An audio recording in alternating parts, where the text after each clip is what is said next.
Well, hey everyone, it's me, Eric Kimball, and today in this video I'm going to tell you about an idea that was told to me by my son, who heard it from a friend of his who says he has done this. And it's an idea for when you cut off a tree and you don't want it to sprout, you want it to die. He told me about this idea, and it sounds crazy, but I'm going to give it a try. I'm going to show it to you, but let me give you some context here.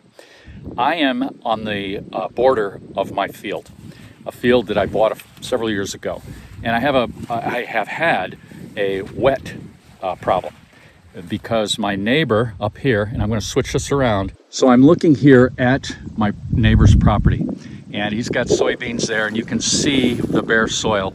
And up, a ways into that field, there is like a spring, and there's some trees around it, and it is a very productive spring. I guess that's the way we could say it. It runs all the time, and I think it ran the farm, which I'll pivot around. You can see a bit of the farm down there. It's kind of a rundown farm now, and the field here is eroded. That's erosion that you see there. We had some heavy rains, and erosion came down through here, and it came right onto my field.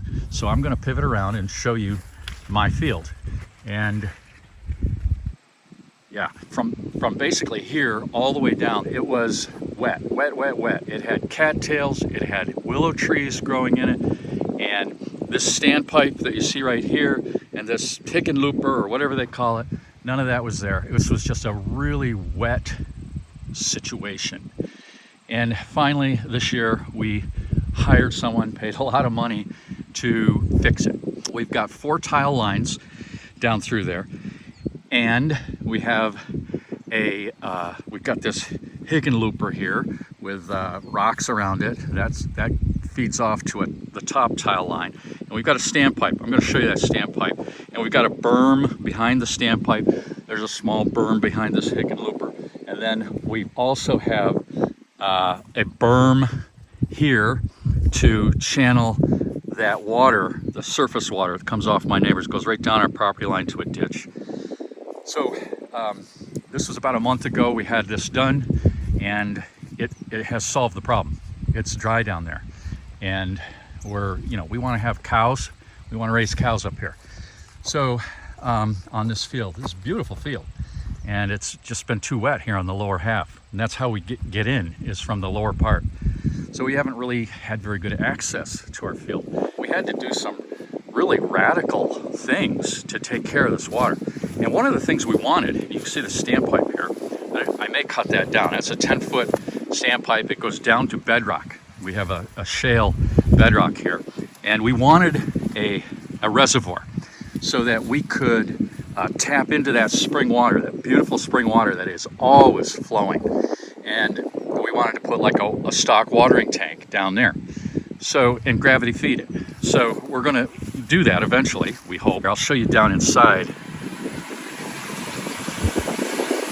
See that? That water is clear, and you can see the shale bottom.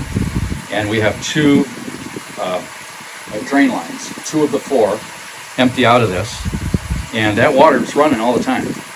And this standpipe has stones all around it. So yeah, the problem is solved. And this is not what this video is about, but I thought I'd give you some context. So let me show you down below here the idea with the tree. The guy who did this work for us left 1 tree. This was so wet and swampy, full of cattails, like I said, and it had trees growing in it, mostly willow trees. But he left 1. It was the biggest one that was in here, and he thought that would be, nice for a shade tree for our cows, maybe. It would be nice for the cows, but these trees, they make roots, and those roots could go in and clog the drain tiles, and he agreed. I mean, he knows that, but he thought, might be okay. But anyway, it's not okay. In my mind, I'm going to cut that tree down. In fact, I just did cut that tree down, and here's the idea. My son Robert has a friend who told him that when he cuts a tree like this down and he doesn't want it to sprout, he puts a concrete block on top of it. There's the stump. I cut it off level. It's about 6 inches in diameter. It's not a huge tree. I don't know if this works with huge trees. I don't even know if it works with a tree like this. But this is the experiment. This is what I'm going to try. And I'm going to give it some time, and we'll see if this works. And that's it. That's the idea. You cut the tree off, you put a concrete block on it, and it does not sprout or grow.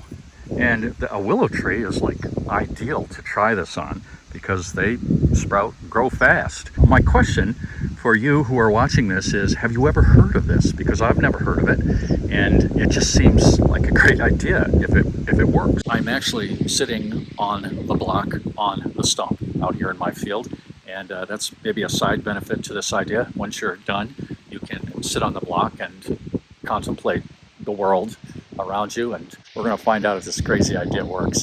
Thanks for watching, everybody, and I'll see you in the next one.